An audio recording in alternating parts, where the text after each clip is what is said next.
Happy day, students. Welcome to San Academy Palikarnai. Today we are going to discuss about chapter 16 Light of class 8 from NCERT textbook. So, before discussing in detail about the lesson, let us have a look into the objectives. That is, by the end of the lesson, what all you will be cleared about. So, students will be able to observe and interpret the significance of light. Students will be able to define and demonstrate the laws of reflection, and students will be able to compare and differentiate the reflection of regular and irregular surfaces. Students can illustrate and demonstrate that the reflected light can be reflected again.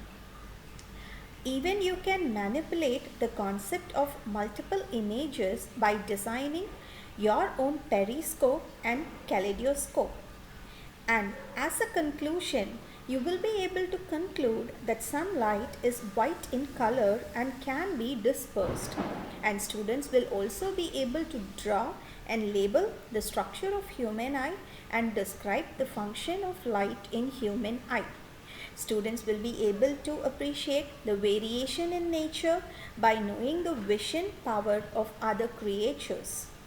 Students will be able to know existence of Braille system and the idea of inclusive education.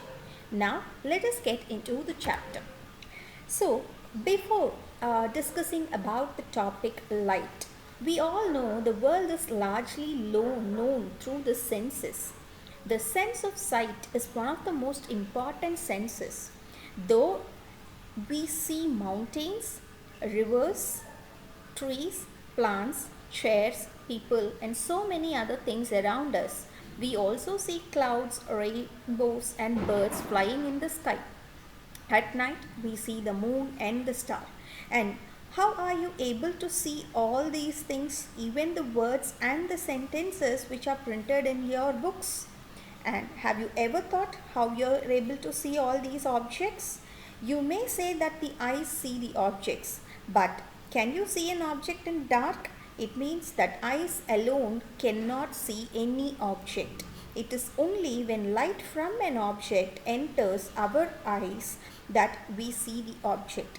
And this light may be emitted by the object or it may be reflected by the object. So to put it in a nutshell, light is something that makes things visible. So as we all know, light is a form of energy that makes things visible. And when can we see the objects? We can see the objects only when there are two possibilities. One is the objects should emit their light. If not, the objects should reflect the light whatever is falling on them. And as you have discussed a lot about luminous, non-luminous objects in your previous classes, we are not going to focus on that in class 8. So directly we are moving into the concept of reflection. So if there is an object and that is not producing the light, but you are able to see it when the light is switched on, right? And how it is happening? It is happening by the phenomenon called reflection. That is, when the light from the source is falling on the object, that light is bouncing back. And this phenomenon of bouncing back of light is called reflection. And of course, you don't see only a single color object. You see different color objects which are found around you. And what makes the objects colorful? The concept behind that is whenever the light is falling on an object, whatever color the object is not able to absorb only is being reflected back. So if you see a red color, it means that that particular object has absorbed all the colors, whereas it was not able to absorb red color and hence it is reflecting it back. So it appears to be a red color object for us. So can you say an example where all the colors are being absorbed by an object? Obviously, you're right. It is black. Black is a color where all the colors, all the lights are being absorbed and hence it does not reflect any color and it appears to be black. So now let us understand a little about how do we see actually. As we have discussed just now, it is only with the help of the light we can see things. It can be either the object can be seen if it is going to make its own light, or if it is going to reflect the light which is falling on it. But how it is happening? So when the light is either coming out from the object directly, or it is being reflected from the object, it enters into our eyes, and these eyes are only the tools which are helping us to see. That is, they are only the visual apparatus which is helping us to see. But where do we see actually? Actually, the seeing is happening only in the brain. So when the light is entering through the eyes, it is being transmitted in the form of signals, and it is being interpreted in the brain, and it is making us to relate to the objects and the color, and this is how we see everything which is around us. Now let us get into the next concept of the lesson, which is law of reflection.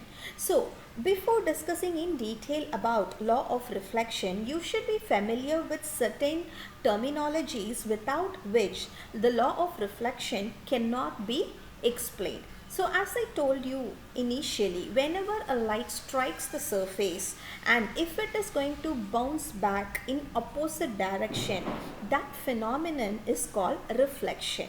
And the important terminologies that which you should be familiar with in order to explain reflections are incident ray, reflected ray, normal ray, the angle of incidence, and the angle of reflection. So what is this incident ray? Incident ray is nothing but the ray of light that falls on the surface is called incident ray. What is reflected ray? The ray of light that gets reflected back from the surface is called reflected ray. What is normal? It is a ray which is in perpendicular to the plane where the light is falling, and it will be always found between the incident ray and the reflected ray. And you can see an angle being formed between the incident ray and the normal ray, and that is called as angle of incidence. And you can see an angle which is being formed between the normal and the reflected ray, and that is called angle of reflection. And please do remember, for all incident ray there will be a reflected ray, or else you can put it in another way: for an incident ray there is always one reflected ray. So in the next video I will explain you about all these terms along with the ray diagram, and we will be proceeding further in this chapter. Thank you, students.